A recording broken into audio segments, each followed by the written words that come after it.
ఆంధ్ర తెలంగాణలో తక్కువ ఫీజులతో high quality results ఇస్తున్న ఏకైక సంస్థ తిరుమల్ ఐఏఎస్ ఇన్స్టిట్యూట్. హైదరాబాద్ లో రెండో రోజు ఐటీ సోదాలు కొనసాగుతున్నాయి.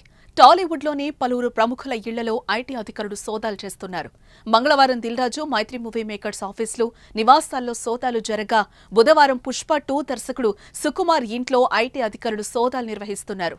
పుష్ప 2 సినిమా భారీ కలెక్షన్స్ నేపథ్యంలో హైదరాబాద్ లోని నివాసంలో నేడు తెల్లవారుజామున దాడులు చేసిన అధికారులు విస్తృతంగా సోదాలు నిర్వహిస్తున్నారు.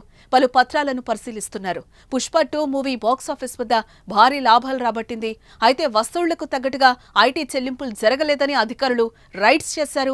నిన్న మైత్రి మూవీ మేకర్ సంస్థకు సంబంధించి మైత్రి నవీన్, సీఈఓ చెర్రీ ఇళ్లు, కార్యాలయాలు, వారి భాగస్వాముల ఇళ్లలోనూ ఐటీ అధికారులు సోదాలు నిర్వహించారు. మైత్రి మూవీ మేకర్స్ బ్యాంక్ లావాదేవీలను ఇన్కమ్ ట్యాక్స్ పరిశీలించారు.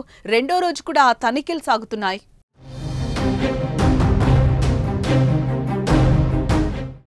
మరోవైపు దిల్రాజు ఆఫీస్, నివాసం, బంధువుల ఇళ్లలో కూడా ఐటీ సోదాలు రెండో రోజు కూడా జరుగుతున్నాయి. దిల్రాజు కుమార్తె హన్సితారెడ్డి నివాసంలో కూడా ఈ తనిఖీలు జరుగుతున్నాయి.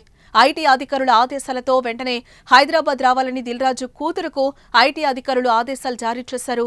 దీంతో హైదరాబాద్కు వచ్చిన ఆమె ఎయిర్పోర్ట్ నుంచి నేరుగా జూబ్లీహిల్స్లోని నివాసానికి చేరుకున్నారు. హన్సితారెడ్డిని ఐటీ అధికారులు విచారిస్తున్నారు. విచారణ ఇప్పటికే ఇంట్లో డాక్యుమెంట్లను ఐటీ స్వాధీనం చేసుకుంది.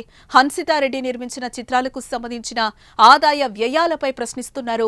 నిన్న దిల్రాజు నివాసంలో సోదాల్లో భాగంగా కోట్ల విలువ చేసే భూముల పత్రాలు, బంగారం స్వాధీనం చేసుకున్నట్టుగా తెలుస్తోంది. నోట్ల కట్టలు కూడా భారీగా ఉన్నట్లు సమాచారం. నిర్మాత దిల్రాజు భార్య తేజస్విని బ్యాంకు వివరాలు చూపించాలని ఐటీ అధికారులు కోరారు. అనంతరం ఆమెను నేరుగా బ్యాంకుకు తీసుకెళ్లి ఆమె పేరుపై ఉన్న లాకర్లను ఓపెన్ చేసి చెక్ చేశారు. అదేవిధంగా సింగర్ సునీత భర్త యజమానిగా ఉన్న మ్యాంగో మీడియా సంస్థలో కూడా ఐటీ అధికారులు తనిఖీలు చేస్తున్నారు. వరుసగా ఐటీ రైడ్స్ నేపథ్యంలో ఇతర సినీ ప్రముఖుల గుండెల్లో కూడా గుబులు రేగుతోంది.